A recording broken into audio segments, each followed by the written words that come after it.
신이 우리 인생을 살아갈 수밖에 없습니다. 어떤 사람이 돈이 필요해서 할머니 한 분을 납치해서 인질로 잡았습니다. 그리고 집으로 전화했는데 마침 그 집의 며느리가 전화를 받았습니다. 인질범이 이렇게 이야기합니다. 내가 당신 시어머니를 데리고 있습니다.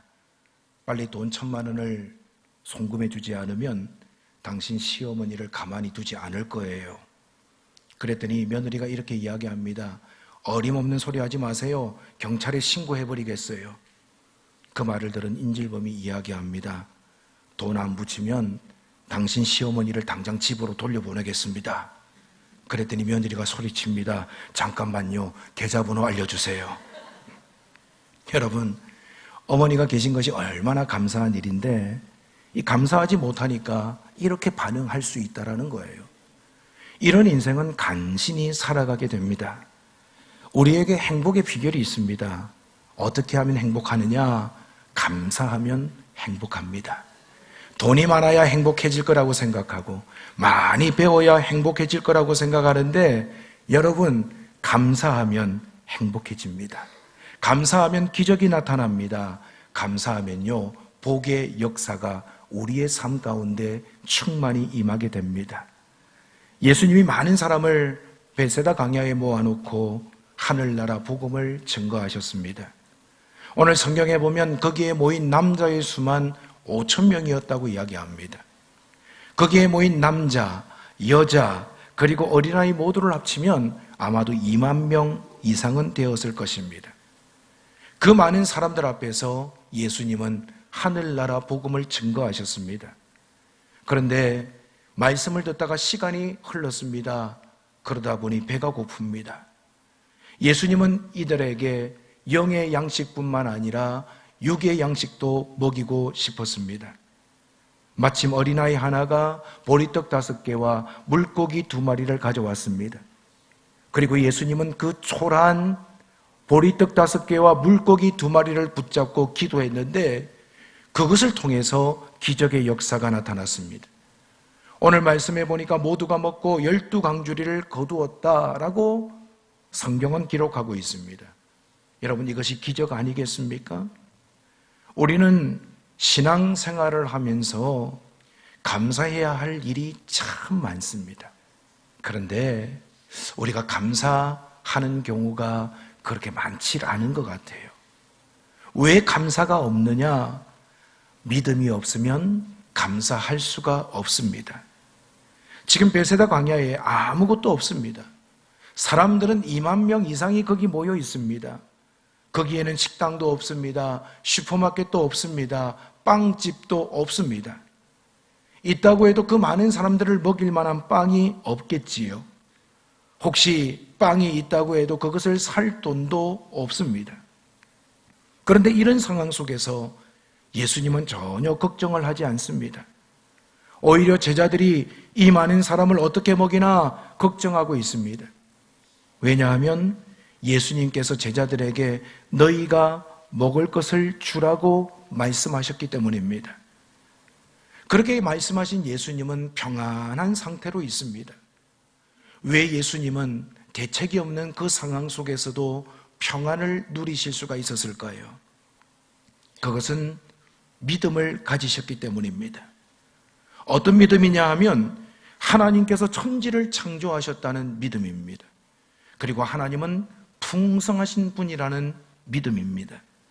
하나님은 사랑하는 하나님의 자녀들에게 반드시 먹인다는 이 믿음을 예수님은 가지고 계셨기 때문입니다.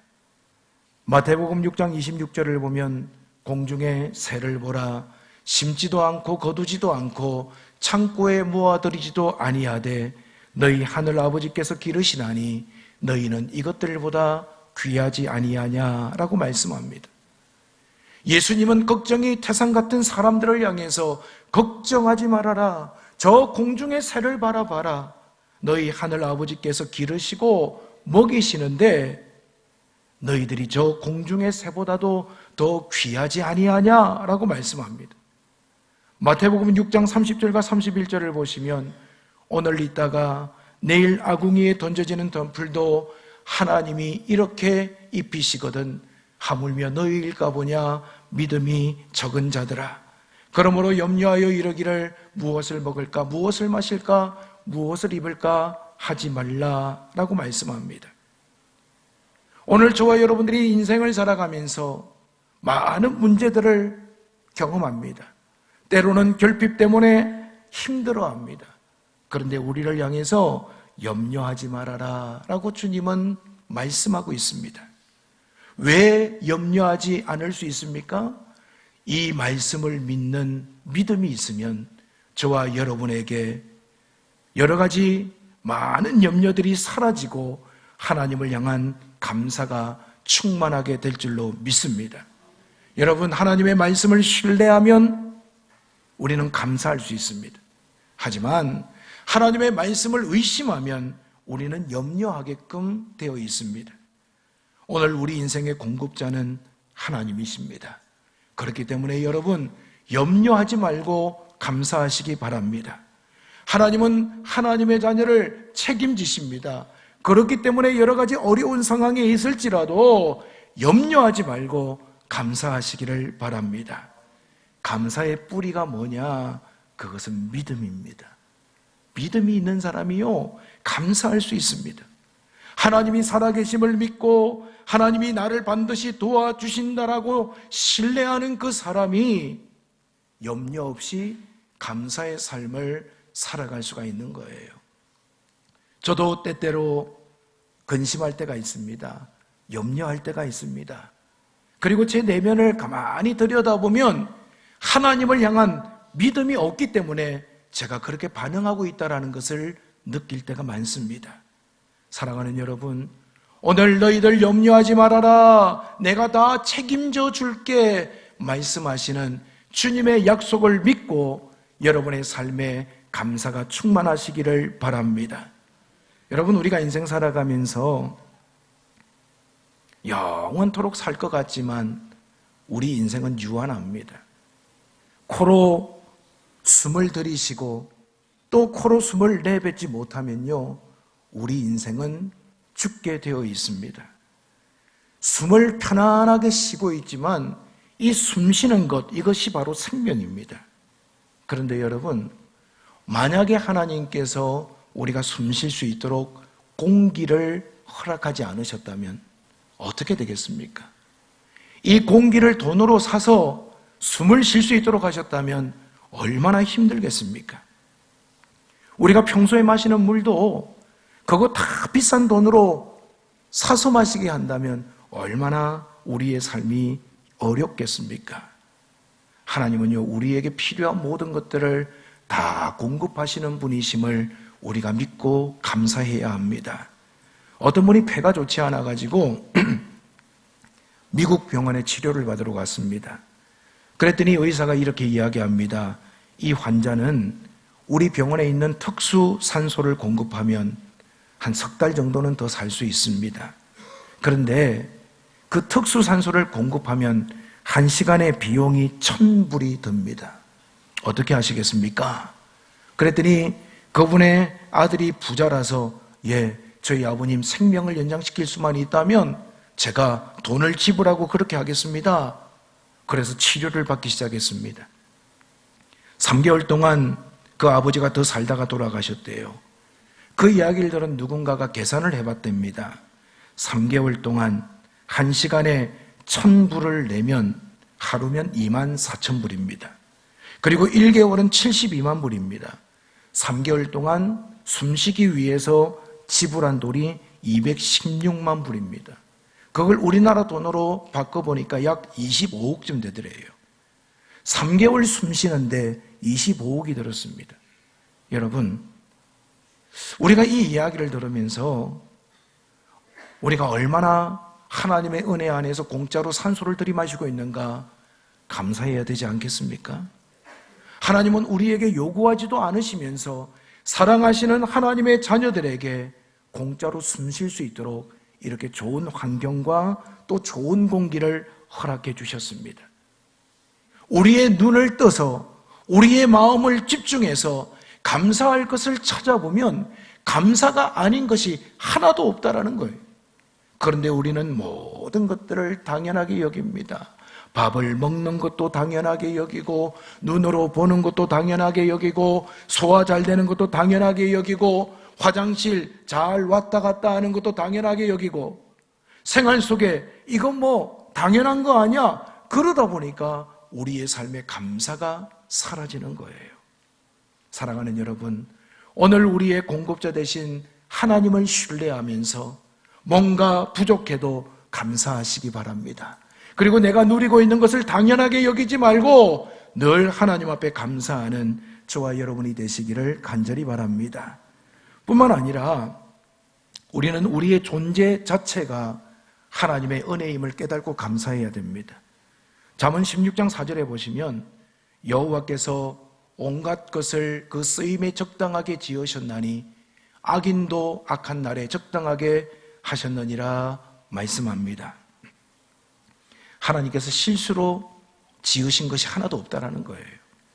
하나님이 대충 지은 것이 하나도 없습니다. 하나님은 모든 것을 그 쓰임새에 맞게끔 지으셨습니다. 심지어 악인도 그렇게 하셨다는 거예요. 여러분, 우리는 우리 입장에서 내 마음에 드는 것이 있고 내 마음에 들지 않는 것이 있습니다. 그래서 하나님이 왜 이것을 지으셨을까? 우리가 때로는 이해가 되지 않는 것들이 있습니다. 하지만 하나님께서 보실 때 모든 것들을 그 쓰임에 적당하게 지으셨다라고 말씀합니다. 그렇기 때문에 이 땅에 존재하는 모든 것들을 우리는 감사함으로 받아들일 수 있어야 합니다. 여러분들은 여러분의 외모나 성격과 기질에 감사하십니까? 하나님, 저에게 이러한 인물을 주셔서 감사합니다. 외모에 대해서 만족하는 사람이 없대요. 아무리 예쁜 사람도 자기 외모에 뭔가 불만이 있답니다. 여러분, 자꾸 나에게 주어진 것에 대해서 흠을 찾고 부족한 것을 찾다 보면 우리의 존재가요, 감사함이 사라지는 거예요. 제가 언젠가 대머리를 가지신 분이 쓴 글을 보았습니다. 이분이 대머리이신데 뭐라고 이야기하느냐 하면 대머리도 6가지 감사할 조건이 있다라는 거예요. 그 첫 번째 감사 조건이 뭐냐? 여성에게는 대머리가 거의 없으니 여성분들 감사하라는 겁니다. 모든 여자분들 무조건 감사하라는 거예요.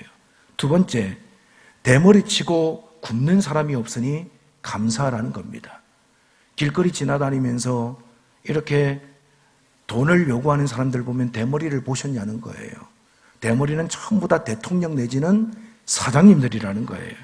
세 번째, 대머리는 물자를 저작할 수 있어서 감사하라는 겁니다.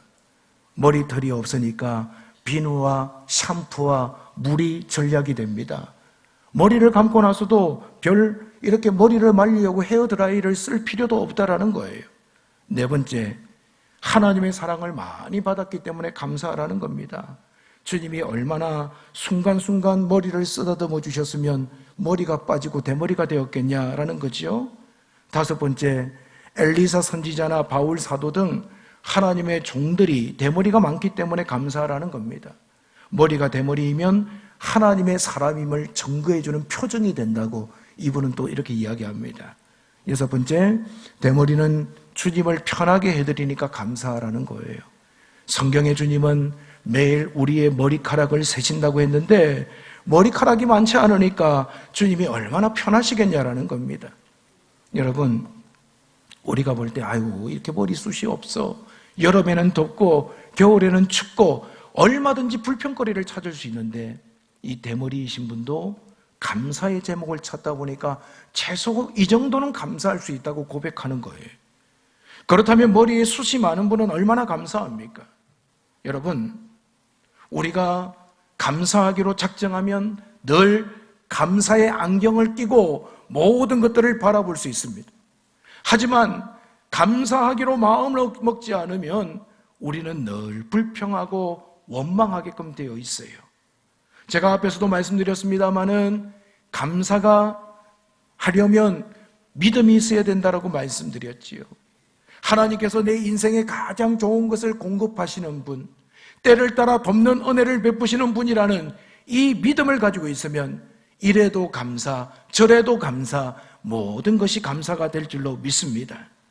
누가복음 17장을 보면 예수님이 사마리아 지역을 지나시다가 나병 환자 10명을 고치셨습니다.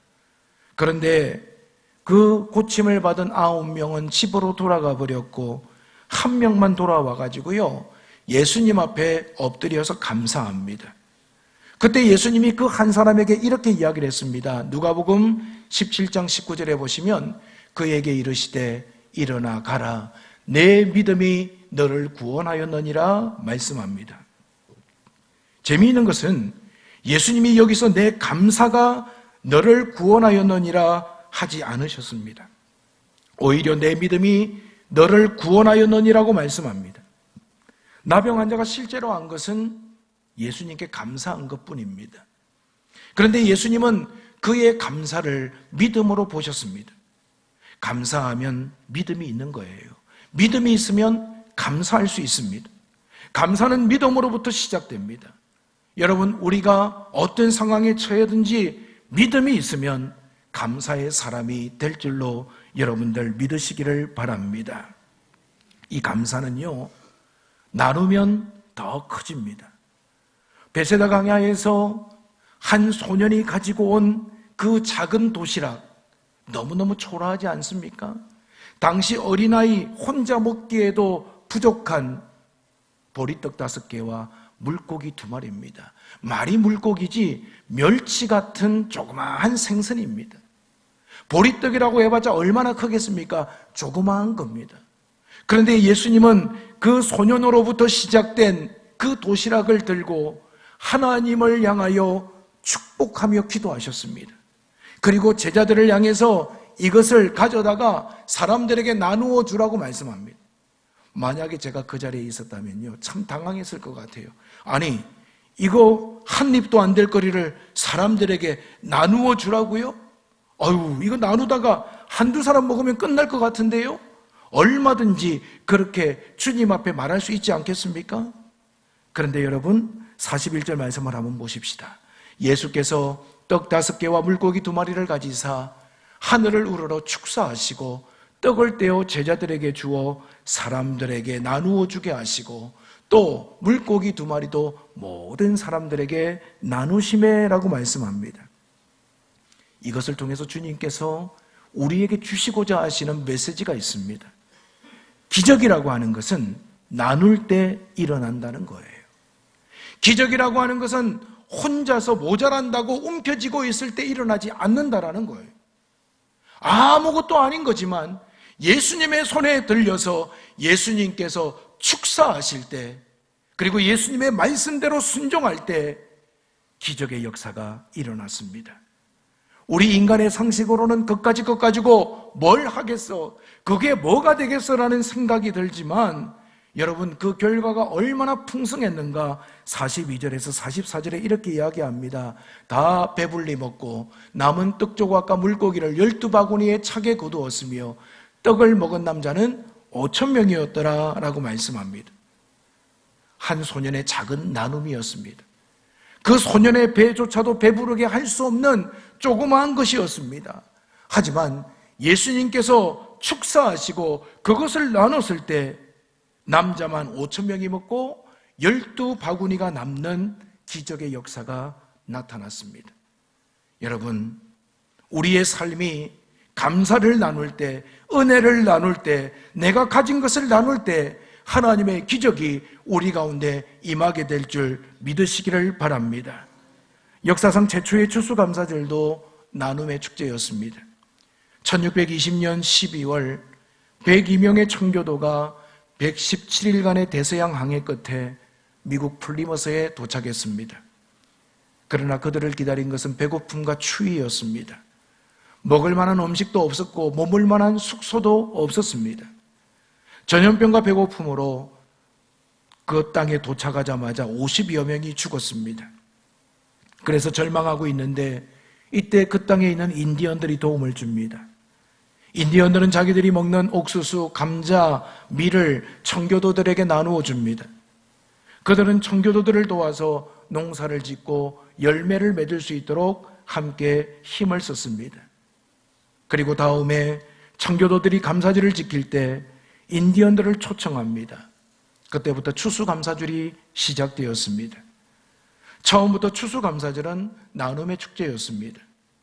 인디언들은 청교도들에게 사랑을 나누었습니다. 그리고 청교도들은 인디언들에게 예수 그리스도의 복음을 나누었습니다. 그들의 감사는 나눔의 축제였습니다. 거름은 한 군데 쌓아 놓으면 냄새가 납니다. 하지만 그 거름을 사방으로 뿌리면 생명을 살립니다. 밥도 혼자 먹으면 맛이 없습니다. 하지만 여럿이 먹으면 그 맛이 더해집니다. 기쁨을 나누면 2배가 되고요, 슬픔을 나누면 반이 됩니다. 이 땅에서 예수님의 삶은 나눔의 삶이었습니다. 오늘 저와 여러분들 예수님을 본받아 우리의 삶이 늘 감사하고 늘 나누며 살아가는 아름다운 인생이 될 수 있기를 바랍니다. 사랑하는 여러분, 한번 생각해 보십시오. 우리가 2019년을 시작하면서 오늘에 이르기까지 하나님께서 우리의 먹을거리를 허락하셨습니다. 직장을 주셨습니다. 가정을 주셨습니다. 사업체를 주셨습니다. 주변에 좋은 이웃들과 좋은 믿음의 사람들을 붙여주셨습니다. 얼마나 감사한 일입니까? 뿐만 아니라 건강도 주시고 숨 쉴 수 있도록 우리의 모든 필요한 것들을 공급하셨습니다. 그런데 여러분, 제가 지금 말씀드린 것은요, 생명을 위한 보조적인 것들입니다. 우리의 생명이 끊어지면 가정도, 직장도, 친구도, 사업체도 아무짝에도 쓸모가 없습니다. 우리가 더 감사할 것이 있는데 그게 뭐냐 하면 나 같은 죄인을 위하여 하나님이신 예수 그리스도가 이 땅에 오셨다라는 거예요.